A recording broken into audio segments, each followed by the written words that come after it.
Lovely to see so many of you. I am Ed. I'm one of the co-founders of Hustle Badger, and I'll be leading this webinar on leading without authority. Um, just a few words of housekeeping as we get going. If you do have questions, thoughts, comments, I'd love to hear from you. Please do use the chat. Um, Great that you're here live watching the session. So let's make it as interactive as possible. This session is being recorded, so you will be able to catch up on it if there's anything you wanted to have another look at on our YouTube channel. And I will share some of the details of well, I probably share our YouTube channel in the chat, along with where you can connect with me and where you can see our further talks. So I'll dump all those links in the chat right now. Um, But with that, I think I'll keep it fairly short. I'll tell you a little bit about Hustle Badger at the end, but without further ado, let's start talking about leading with authority. This is a topic that's sort of very um, you know important for product managers because you're often in the position of having to drive things forwards whilst not actually having authority in terms of people don't report into you. So you're driving things forwards with your cross-functional team, with the engineers, with the designers. They probably report into someone else. You're coordinating with lots of other teams, maybe customer service or sales or operations. They report into someone else. So how do you actually get things to you know move forwards? And I think one of the things that I wanted to talk about a little bit is, these are things that I've picked up along the way in my career. And before I founded Hustle Badger, I worked, all the way up the product management ladder from PM to, CPO, CPTO roles. Um, Going up that ladder, one of the roles I had was at Depop, and I led the product team there. And I hadn't kind of like figured out. Yeah, I was still kind of on that journey, even though I was a director of product. My attitude was a little bit like, oh, my CEO doesn't understand how product management works. And the next role that I took, I'd had a, I'd had the chance to see how more senior people were coming into Depop and how they were leading. Sure, they held authority, but I could just see that their leading was so much better than mine. And that meant that when I joined FutureLearn, my attitude changed completely. And so the way that I started acting was not that, oh, my CEO doesn't understand how product management worked. It was my CEO doesn't need to understand how product management works because that's my job. And they don't need to worry about product management. I will make the product team deliver. And as a result, at Depop, I kind of reached a glass ceiling because I was never really taken seriously by the CEO. Whereas at FutureLearn, having made that mental shift myself, I was in a position where I was then promoted to CPO in 6 months' time. And like authority follows you being able to lead, right? When you can lead people really effectively, that does great things for your career, as well as it just being sort of like necessary for the day to day in a role. So a lot of the stuff that I'm going to talk about are personal lessons or things that I've kind of learnt on my journey, sort of up that on that career path. The I was thinking about this, like, well, what does it mean to sort of be a leader? What is your team expecting from you? What are senior stakeholders expecting from you? And I felt that it kind of came down to actually like a few key things. Like particularly if you're talking to a CEO, like what are they, or senior stakeholder, what are they expecting from you, and what are they looking for in terms of leadership? And I thought about it this way, like firstly, you've got to be really clear in your thinking. So you've got to have a logical strategy and you've got to be able to communicate it really clearly. Once you can do that, then you need to be able to follow through. So you need to execute on that plan and make sure that whatever your plan you laid out, that then happens and results in action. And when you get those two things happening in order, that's when you earn trust. People listen to you because you deliver results, and you deliver those results regardless of how chaotic or uncertain the environment is. And Um, that whole process, like that again, like when you do that for your teams are going to trust you, your teams are going to respect you, you're going to be able to kind of get them to do things for you, but also CEOs, managers, senior stakeholders are also going to like trust you, and so it's going to help you get your job done. But like I say, it will also lead to promotions, more responsibility, because this is difficult to do. It sounds simple, but it is difficult to do. The things that sort of make this a little bit easier to do end to end are firstly like having great relationships with people, bringing people with you and aligning with them, and also getting the best from them. So that's not always being nice to people or not being kind of, a yes person all the time, but it's being able to get along with them even when you've got a difficult message that you need to land. So even when you can't do what they want, or even when you've got to ask them for a little bit, beyond what they normally be able to give you, you need to have the relationship that you can kind of make that happen. And the second thing that really helps is um, having an air of professionalism.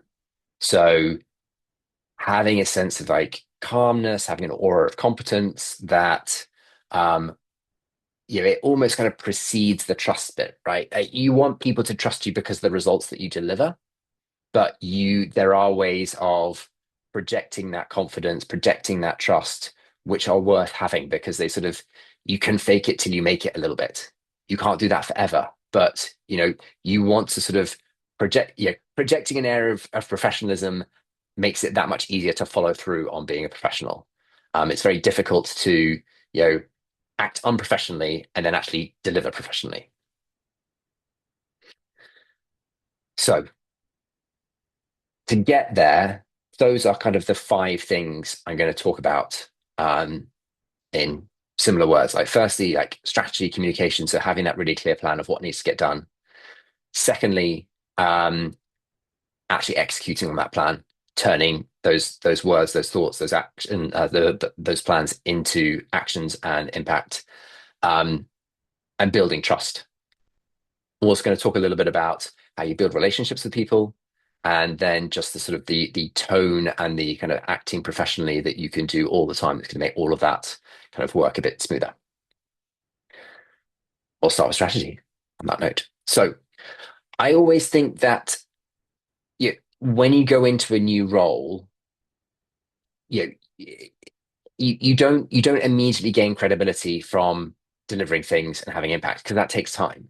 You you sort of start to earn credibility by understanding the business and having unique insights that people value. And those insights broadly come from four areas. And some of these are kind of applicable across your whole career, and some of them are kind of maybe more applicable at different parts of your career.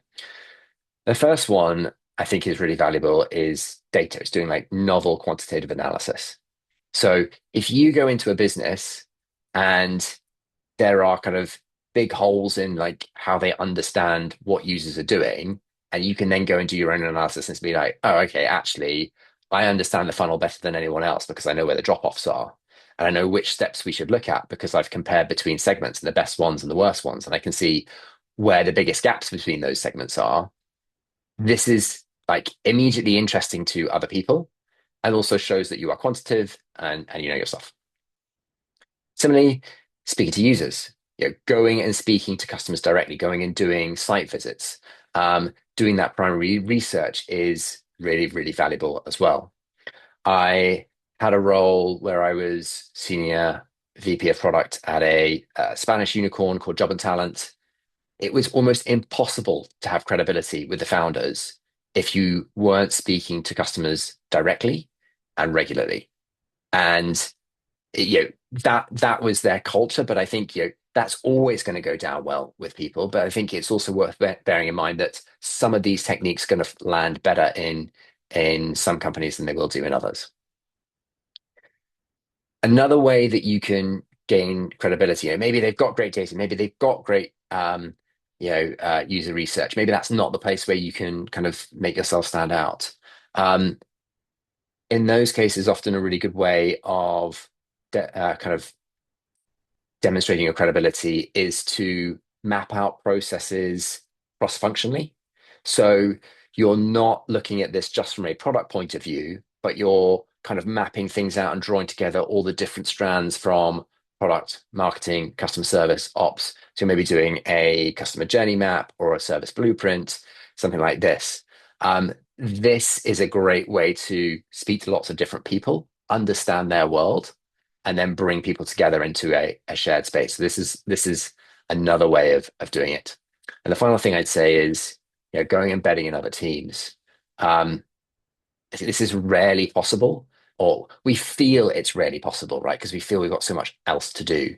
But if you do get the chance to do this, it's incredibly effective, particularly if you're working really tightly with a team. So if you're working on a growth team and you can go and sit with the marketing team for 2, 3 days a week, that is fantastic. If you are working on a trust team and you go and sit with customer service for a week and answer customer tickets for them, it's so powerful because you're effectively, yeah, you're almost treating them as users, right? And you're not just speaking to them, you're going and walking a mile in their shoes before you work with them.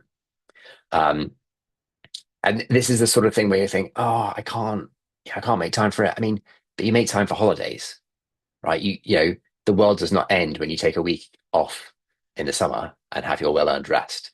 And this is the sort of thing that feels very difficult to do, but if you carve out the time for it, it will pay dividends for months, if not years. It's like fantastically valuable.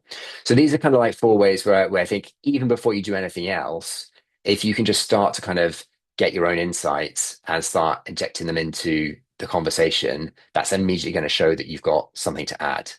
And for product leaders, something that I often advise is that you you can't just be following everyone else's insights. If you're getting spoon-fed insights from a CRO who the data team reports into, um, and you never go and speak to users yourself, like of course they're going to treat you as like someone who just does delivery because you're not bringing any insights like to the conversation.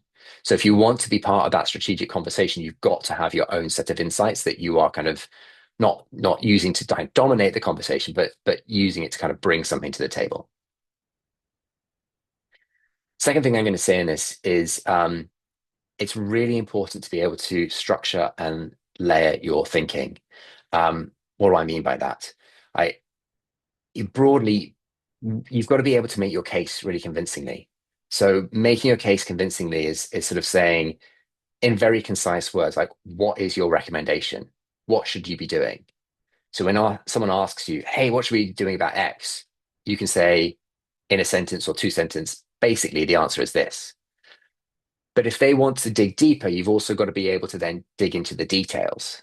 So any recommendation or point of view that you have, your kind of conclusion in the yellow line here, should be supported by lines of reasoning.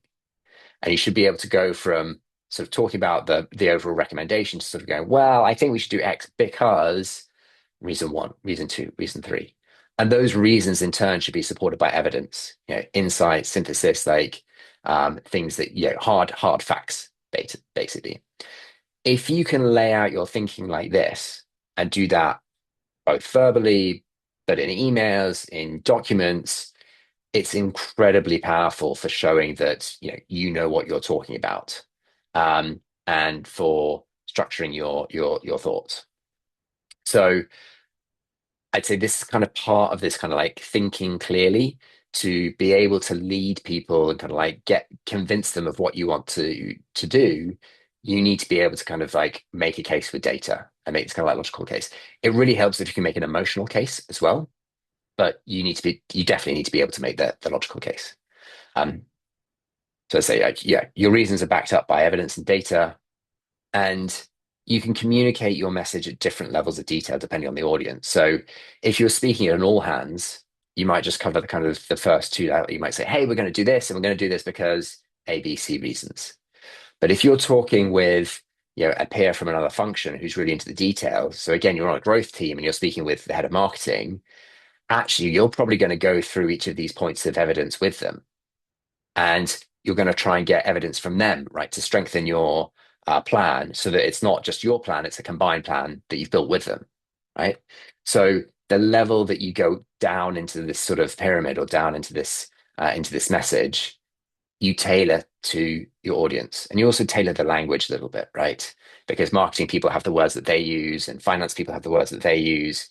And when you can talk about, you know, with designers that you're going to do discovery, and when you talk with finance people, you say we're going to do due diligence, and when you speak to marketing people, you say you're going to do research, and it's all the same thing, but you're just using the words that resonate with them so that they know what you're talking about.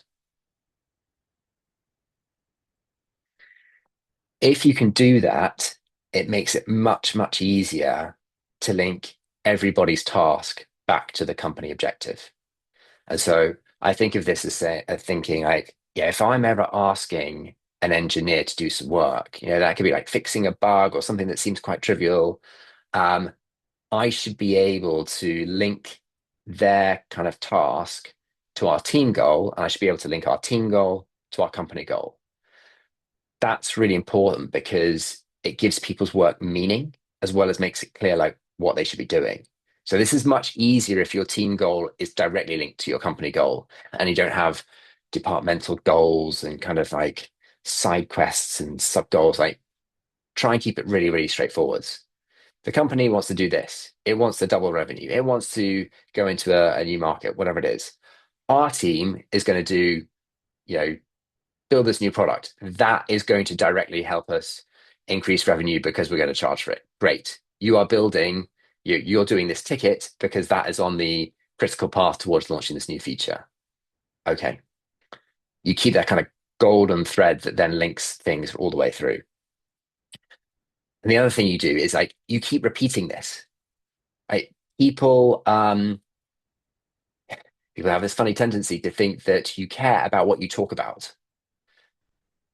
That kind of seems like so obvious, but I think people kind of miss the inverse of that. That if you don't talk about things, they think you don't care about them. And that is a danger for leaders where you stop talking about things that are really important.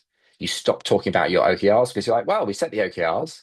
We'll check in on them in 3 months' time at the end of the quarter.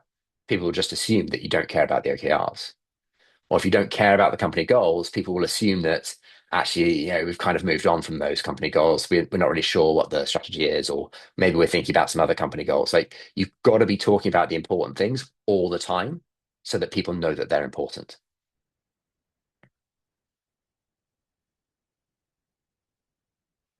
Getting that kind of thinking really clear. If you can do that, then another thing you've got to be able to do is share your thinking clearly.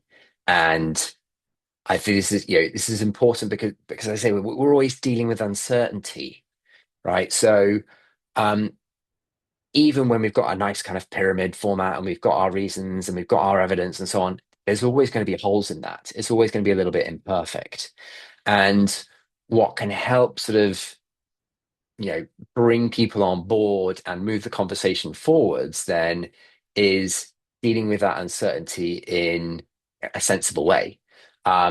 Which means you don't pretend you've got all the answers, but you do have opinions, right?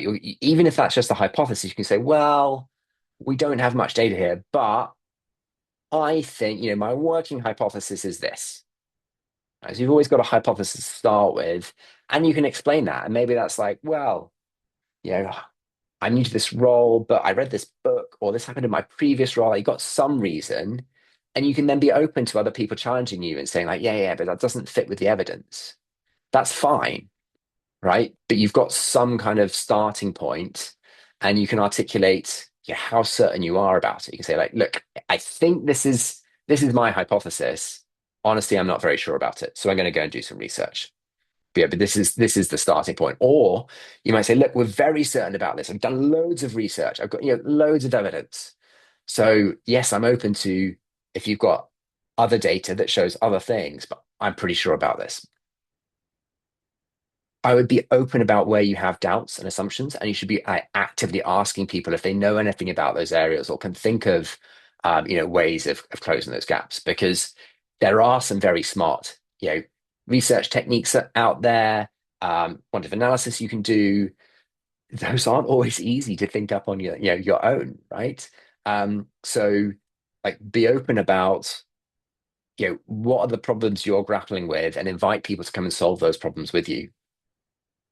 And kind of as well, I'd be particularly as you do get into more leadership roles, then I think it's really valuable to be clear about how open you are to changing your mind.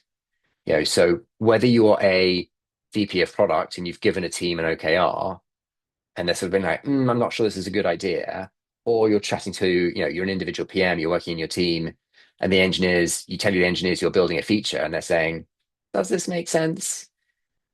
It helps, yes, to engage with the conversation, like to a certain degree. But if fundamentally you are not going to change your mind because the CEO has told you to do something, the board, you've got obligations to the board, be really upfront about that. Because this isn't going to be a pure democracy. Like no company is, right? Everyone has their other pressures. And so if it's time for people to disagree and commit, make that clear. If it's time when you want to invite kind of other viewpoints, make that clear too. Because there is a time for both of those, and it helps other people to understand. Like, are you saying, hey, look, this is the best idea I've got right now, but I'd love to hear your thoughts because I'm not very comfortable about it? Or are you saying, this isn't a very attractive option, but it's the best option we've got, and we're now going to execute like vigorously in this direction because we have to? Like that's quite a different tone to deal with uncertainty, but signaling it really, really clearly helps your teams understand where they are and what's expected of them. The other thing I'd say is, yeah, this kind of like being really clear about where you are. So clarity, like, so when you do make a decision, make it clear what that decision is, right? What you will do, what you won't do. Um, don't leave decisions implied or kind of unsaid because that only invites ambiguity, and ambiguity sort of is the killer of momentum.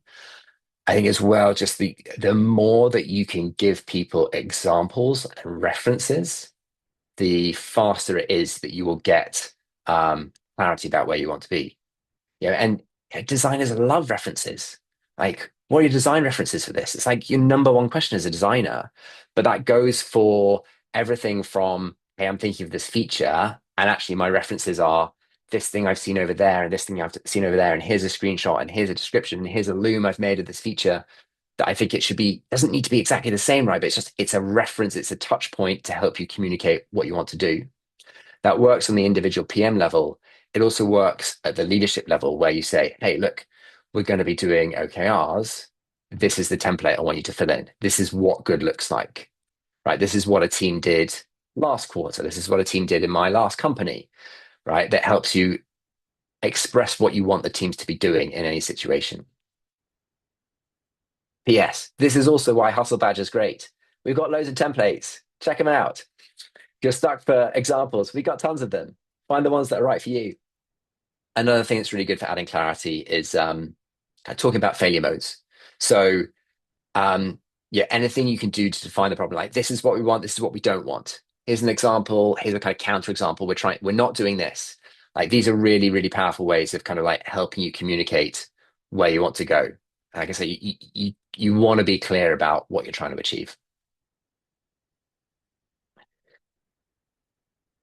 Okay, so that was a bit about strategy and and communication. Let's talk a little bit about accountability then. What does that mean for product people, and how do you get there?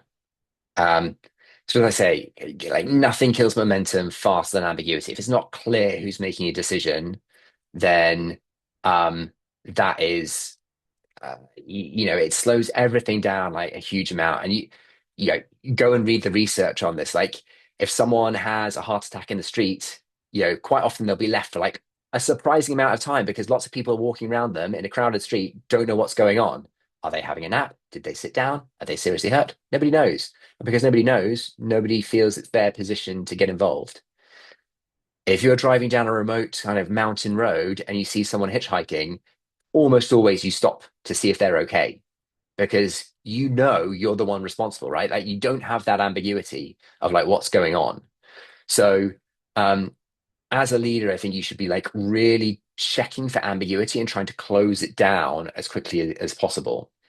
Um, when you're making decisions, when you go and ask people for their input, it not only helps you make better decisions, but it also helps people buy into the decision, even if you don't take any of their thoughts on board, right? Because they just feel consulted, they feel part of the decision process, they feel heard, even if you've been like, great, great. You can't be too superficial about it, right? You can't be like, yeah, yeah, interesting. We're still doing this. You've got to be like, tell me what you think. Great. I'm going to think about it. And then go back a little bit later, be like, great, I've thought about it. We're still going to do this. It makes a big difference, the framing of it, right? But a thousand times better than sort of just rolling out a decision without asking people even what they think. Um, as I say, like it really helps if you're, going back to what we were talking about, developing credibility and matching people's language.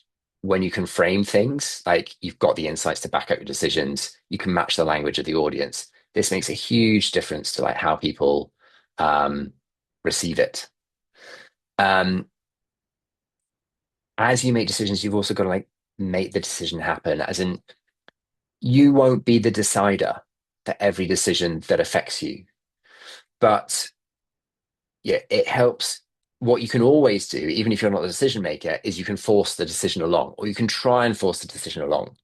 So if this is something that's got to go to the marketing team and the head of marketing is going to decide on it, the CRO is going to decide on it, the CEO is going to sign off on it, nudge things down that path, like as aggressively as possible. So if it's your decision, you can say, hey, this is the plan, this is not the plan.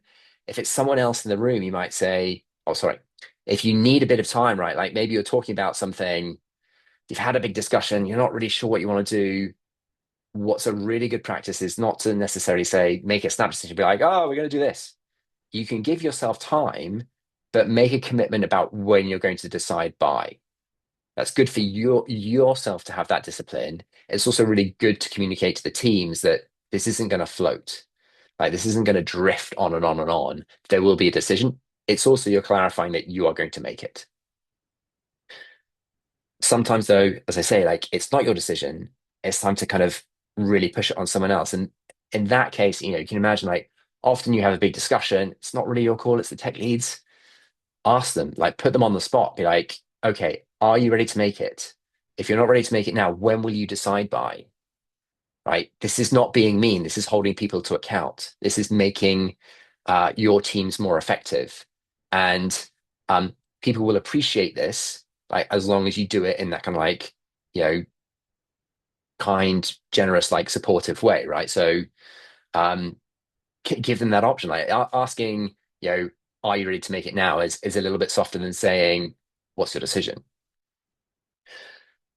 Regardless of who makes the decision, writing things down, following up things with like an email, updating your PRD, your Confluence page, whatever you've got, having a separate decision log. These are all really strong ways of reducing the amount that decisions are revisited. Like decisions are always revisited a little bit, but you want to try and kind of like minimize that to, whenever there's a kind of significant, change in context or a significant set of new insights that make you revisit things. So these all kind of help you make decisions a little bit better. The other thing I think is worth talking about accountability is like owning the outcome. So yeah, your job is to get the job done. We are not like no one cares about no one outside of product cares about like are we doing product management correctly? Like there is no correct way to do product management. There are just patterns that are sometimes useful. So don't worry about sort of does the framework fit or anything else. Just worry about like do people understand what we're trying to do? Do they have clarity? And is that helping us move towards our goal? Is that making life better for our customers? Is that making the business perform better? So, but also like when you make a commitment, you've got to keep your commitments, right? We'll talk about this a little bit. Like when you say something's going to happen, you've got to make sure it does actually happen. Um, don't wait for people to chase you. Like anytime people are chasing you, then your update is late. You want to be proactive about your comms. Um, and you've got to be proactive about chasing other people as well. So if people, if people understand by working with you over a period of time that you never follow up, they won't keep their commitments because why would they? Right. So if you ask an engineer to do something, you ask a colleague to do something, you do need to be that annoying person that kind of follows up in a week's time or whenever you said you would. And whatever your system is for staying on top of this, you know, you keep notes in a physical notebook, you have a Trello board for yourself, you write it in, just a sheet of paper. Like it doesn't matter, but you have to have some system that allows you to keep on top of this. And what I would do is I would often keep things like super, super simple when I was an individual contributor PM, like working in a team where I just use Mac Notes, but I would have above my to-do list, above my list of like when I need to chase people, what is the date? Who am I going to chase? What am I going to chase them on? And so before I even get round to my tasks, I'm checking like, have I hit the dates for anything I need to chase anyone else for? When is that going to happen? Put it in a diary, do whatever. But you've got to figure out some kind of system to keep on top of it. Okay, let's talk a little bit about trust. Trust, as I say, it's both like an output of this process, but it's also it can be a bit of an input too. So I think that trust follows. You kind of earn trust when you make commitments and then you deliver on them, because people then start to be like, well, Ed said this, and usually when Ed says things, they happen, so probably it's going to happen. So you want to kind of like reinforce that pattern again and again. When I went to FutureLearn, I was almost like, and I was in this phase where, that 6 months before I got promoted, I made several commitments. I made commitments to the senior leadership team. I made commitments to the engineers. We were working on a big project. I won't get into all the details right now, but we work on a very big project. And my commitment to the senior leadership team, the SLT, was we will ship before the end of the year. This, for us, given where we were, given what we were shipping, seemed like an aggressive timeline. But I was happy to make it, and I was happy to kind of almost stake my reputation on it a little bit. I went and spoke to the engineers, and I said, we are going to ship by the end of the year, which they weren't very happy about. But I said, but hey, we're going to have 4 weeks for tech debt after we ship. So by giving the engineers that time after we'd shipped to do tech debt, I kept the engineers happy. It meant that they were then happy to kind of sign up to this commitment to ship by the end of the year. So everyone was kind of happy, but I'd also made commitments that I was willing that I could keep. And then by keeping those, I kind of got a big kind of amount of credibility and trust from the people around me. So what am I saying here? Trust comes from making commitments and keeping them. You've got to be making commitments. If you're not kind of making firm commitments about what will happen or what you will do, then people will not trust you. If you're always kind of dancing around the topic and you're kind of giving soft commitments, or you're kind of being like, well, we'll see what we can do. I mean, like sometimes you need to do that, but there's there's obviously like there's a huge power and value to being able to like, this will happen by this time. Trust me, I will make it happen. Like CEOs, like senior execs, they want people they can trust to make things happen. Like that is so valuable for them. Yeah, and you've got to figure out your way of keeping them, as I say, of keeping these commitments.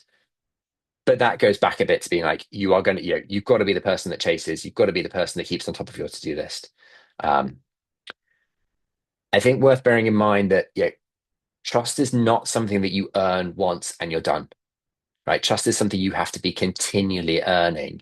So it's got a half life. If it decays over 3 to 6 months, it halves every 3 to 6 months or so. So if you're not continually making commitments and hitting them, trust tails off. Worth bearing in mind.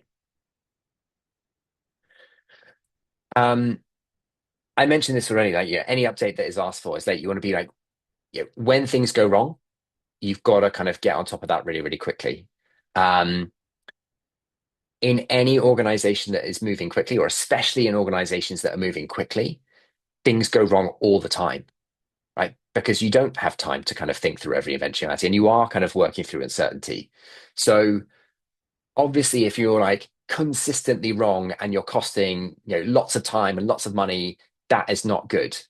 But if you're wrong on a one-off basis, like you made the wrong call about the strategy, I would not worry about this too much, right? That's almost expected because you're dealing with uncertainty.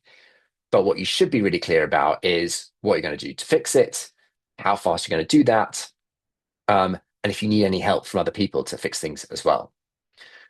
So why be transparent about your, things going wrong? Well, no one can help you if you're not, if they're not clear what the problem is. So the bigger the problem, the more you need to draw people in because it will be less something that you can deal with on your own.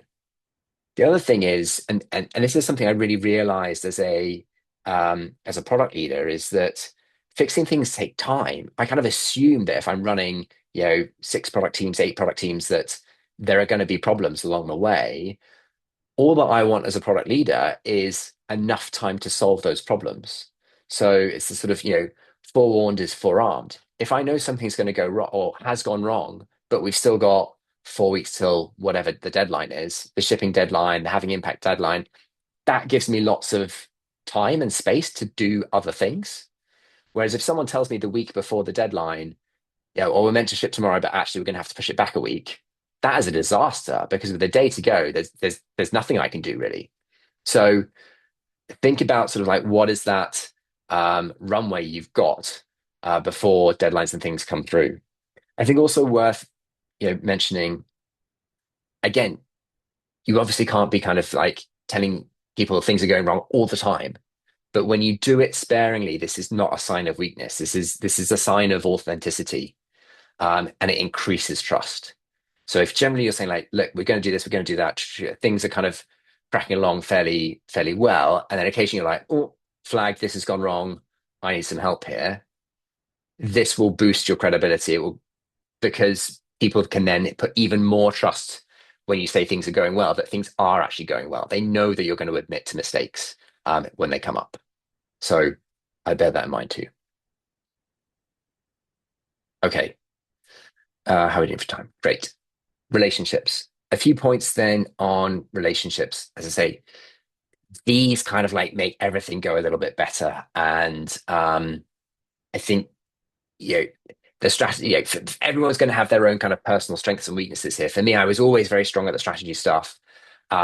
The accountability was something that I kind of learned that next, and relationships is, you know, I think I've got better and better over time. Um,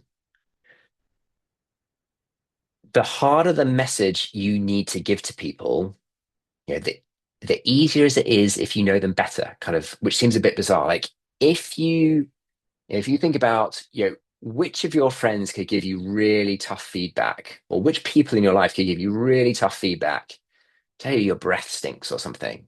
Like from most people, your colleagues you work at, the parents you meet at the school drop off, they're not going to tell you your breath stinks. No, that like relationship suicide. But your mum, you know, she would tell you your breath stinks. She'd be like, you need to brush your teeth. And that is a good thing that, someone's going to tell you that, right? So I think about like the stronger your relationship, the worse news you can give them, and you can do it in a kind of positive way that is good for everyone. So um, it's worth investing in getting to know the people who you work closely with, right? So that can be engineers, it can be stakeholders, right? But build those relationships. And I had breakfast with someone who was like very senior at Instagram a few months ago, and it was really interesting because she said, "Oh yeah, one of the things about Meta is that when you join, everyone seems super nice and super interested in who you are as an individual." And then one of them told me like, "Why?" It's like because they want to have that personal connection so that they can have really tough conversations with you really quickly. So they're almost on an accelerated kind of get to know you drive in your first few weeks. Um, so be human with people, like talk about things other than work once in a while. Share a few details about yourself. You don't need to share all of your personal life, obviously, right? But share some details, share something you're happy to kind of make you seem more human and be interested in other people. Like that relationship is going to make it easier then to ask for favors and to also kind of give tough feedback. Other thing I think is super important, and particularly when you're talking about um, stakeholders outside of product, is to really understand their viewpoint and their interests. Like it's not their job to understand how product works, right? It's your job to understand what they need from you and how you can support them. So try to understand things like what are they worried about? What do they see as success? Like how are they going to perceive, you know, a success or not a success? Try and match them in terms of like, well, what are the language? What are the metrics they use? Like being able to sort of like put things in their terms makes it much, much easier for them to understand. Um, and understand their underlying motivation. And again, like designers, engineers, as soon as you spend a bit of time about it with them, you're like, oh yeah, they really like it when we do this. They really don't like it when we do that. This is not just true of engineers and designers, right? This is also true of your, um, I say, kind of more senior executives. Um, and I think worth bearing in mind that executives and particularly CEOs are usually stressed most of the time, right? They have high pressure jobs and you will be in their good books if you kind of net reduce their stress rather than add to it. So yes, you should challenge them if you think they're doing something wrong, but generally you want to be also kind of taking stress off their plate and providing them with answers and saying, hey, like maybe I don't think this is the right approach, but why don't we go this way? And I can do this, and I will kind of take that stress or that anxiety off you, and I will kind of let you worry about other things. This is always a good approach. Um, and when you're dealing with kind of, often some of the most interesting problems to deal with as a PM are almost like these intractable, how do we kind of square this circle? How do we make kind of ends meet? In these cases, then I think it really helps if, firstly, you've got some kind of sense of reciprocity, like of give and take. You know, you're going to have to launch something. You haven't fit in all the features that the head of marketing wanted. Can they actually change their campaigns a little bit? Like things get done when you can call in a few favors. And to be able to call in favors, you've got to be able to kind of also pay out a few favors. So try and start things on the right track. Try and kind of get in people's good books by going a little bit beyond what you might necessarily need to. So you've got you know, um, some karma in the bank, right? So you can ask for a few things back. And yeah, as you get to know people, as you kind of like pay out some favors, then think of this as you kind of you should be like building a team of allies, right? Like when you're the biggest problems cannot be solved by one person. And I think PMs are very quick to think of solving problems in a cross-functional kind of development team with engineers, with designers, maybe with data people, but often less willing to kind of go to, marketing people, ops people, sales people, and collaboratively solve problems with them. And um, you really want to work out like who are the people that you can reach out to and work with, particularly when things are especially difficult. You really want to think about um, you know, your as you go up the kind of well, as and when you go up the ladder of management, if you become like a head of product or a VP of product, your team is not the people reporting into you, right? Your team is actually your kind of your peers in different functions. Um, and having those people as allies that you can work together with is what's going to allow you to do really impressive things. Um, and I kind of stuck in here as well. Yeah. I mean, for difficult decisions as well, like lean on your allies, like meet with them early, pre-agree with them things so that when you go into like a big group meeting and you're presenting to the SLT, you're not alone in there kind of delivering some tough news or forcing people to make a tough decision. You can actually be like, look, I think it's this is the recommendation. And you've immediately got someone who's going to chime and be like, yeah, great. I support this decision. I think this is also great because of these reasons. Right? You can pre-align with people makes a big, big difference to how easy it is to move along. this is the tactic, CEOs will use with the board, right? They never go into the board meeting, or they never want to go into the board meeting cold. They always want to meet with a couple of board members first, agree what is the outcome they're going to get, and then they go into the board meeting and be like, right, this is the direction, this is the strategy, this is the budget. And they've already got a couple of board members on side who are going to be like, yeah, absolutely, this sounds great. Okay, final thing on tone. Gosh. And then I'll try and get around to some questions. Um, Leaning into tension. I think whenever you come across disagreements, then as much as possible, you want to interpret that as an opportunity to learn. So you shouldn't be threatened by disagreements, not always anyway. If someone's like, that doesn't sound like a very good idea, rather than sort of jumping to kind of justify yourself and kind of state your reasons more forcefully, it's always a good idea if you can just hold your tongue for a moment and get them to say, understand why they got a different viewpoint. You don't have to agree with them when they've said their piece, but giving yourself that time is going to make them feel heard, and it's going to check if you've got any blind spots or you've kind of missed any information. So if you kind of almost like questions or things you can do to kind of give yourself time and get them talking, say things like, "Oh, that seems to be really important to you. Tell me a bit more." Or, that's a bit surprising. You don't say that bit. Say like, "Oh, what leads you to that conclusion?" Find your own phrases. These might not sound natural to you, depending on how you speak and who you're speaking to and so on. But find a couple of go-to phrases that you can use that will just buy you that bit of time and give you more insight into why people are thinking something different from you. The other thing I'd say is it's really, really valuable if you can then kind of summarize back or repeat back what people have told you. And not always you're going to seem like some kind of robot. Um, but when it's really delicate, or when they've said something really surprising that maybe you don't quite fully understand, um, then summarizing back is just a powerful way of kind of making them feel heard, checking your own understanding. So, you know, classic things like, so what you're saying is blah, blah, blah, blah, or can I play back what I'm hearing? Can I just check I've understood you correctly? Right. Again, you don't want to overuse it, but use sparingly. Like everyone's going to appreciate you being like taking the time to understand their point of view. I think this is my final slide. Projecting calm and confidence. So last one, we talked about this a little bit right at the start. Um,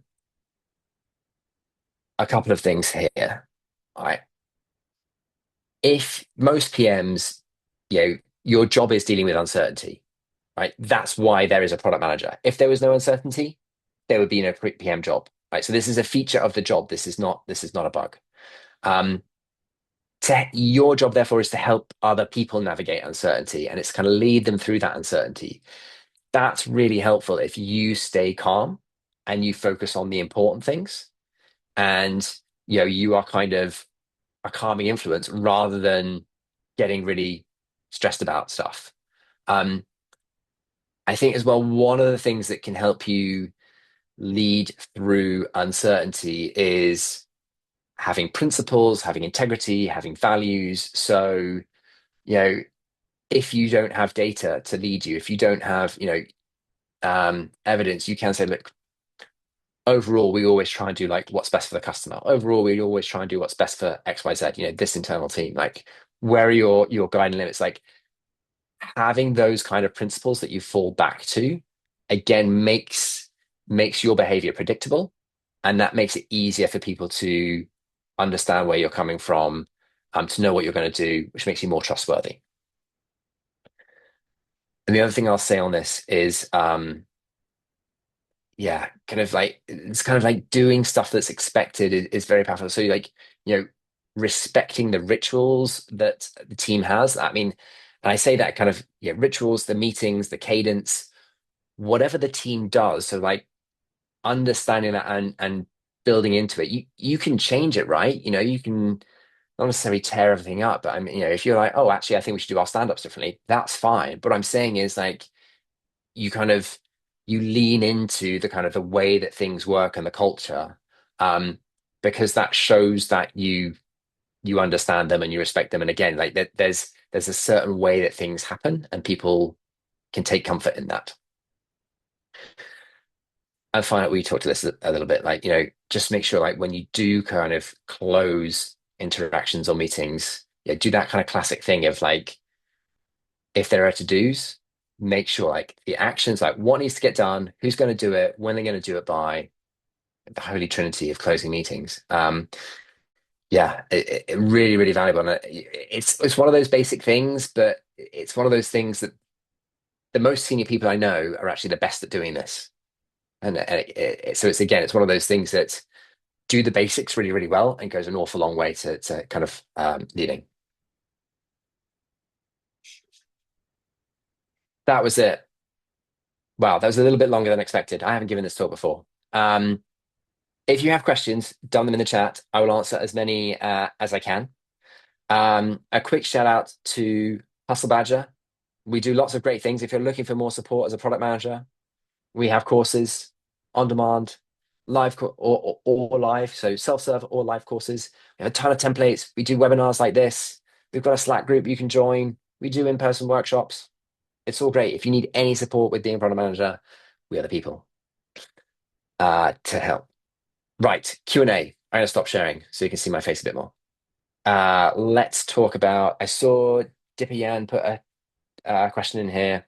When joining a new organization as a senior product leader with no formal authority yet, what are the first signals to actively look for in the first 30, 60 days to understand how decisions really get made, and how you turn those insights into influence before you build deep relationships? So I think one of the really useful questions you can ask in an interview as a product manager is, yeah, how do decisions get made? And again, don't ask it in a generality like that. Ask, what is the current strategy? Who decided the strategy? How did that get decided? What led you to that strategy? It will tell you so much about the dynamics of the company and how things actually work. Um, Once you're into a company, then usually um, you're trying to show that you've got novel insights somewhere. That might be, you know, again, you'll be doing it indirectly, but do you have some quantitative analysis that you've asked for? Have you looked at the primary insights? Like you need to immerse yourself in the data somewhat. Um, and then I'd say like within 60 days, you really need to be shipping stuff that has your kind of fingerprints on it somehow. So that can be quite small things, right? Obviously, because you haven't had much time, but you need to show that you are getting kind of into the weeds and making things happen. Um, you can, I think, like a quick way of sort of showing that you are getting involved is looking at the processes, looking at the artifacts, that side of things, and suggesting improvements there.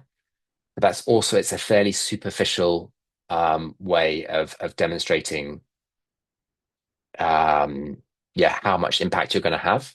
So I think it's fine as a stopgap for a week or two, like literally a week or two, but it's not going to prevent you having to have those insights or actually ship things within, a month or two. Does that answer your question? Yeah. Yeah, thumbs up. Great. Super. Any other questions then?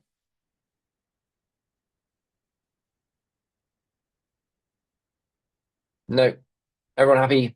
Um, as I mentioned, a few more links in the chat. We'll send links in the chat again. If you want to connect with me on LinkedIn, do happy to answer questions by LinkedIn. If you think of the question later on, the recording of this session and all our other webinars will be on our YouTube channel. We've got tons more talks coming up, so you can find them on our Luma page. And of course, check out Hustle Badger for all the good stuff to support you in your career. All right. Have a great evening, everyone. See you all soon. Bye bye. Thank you.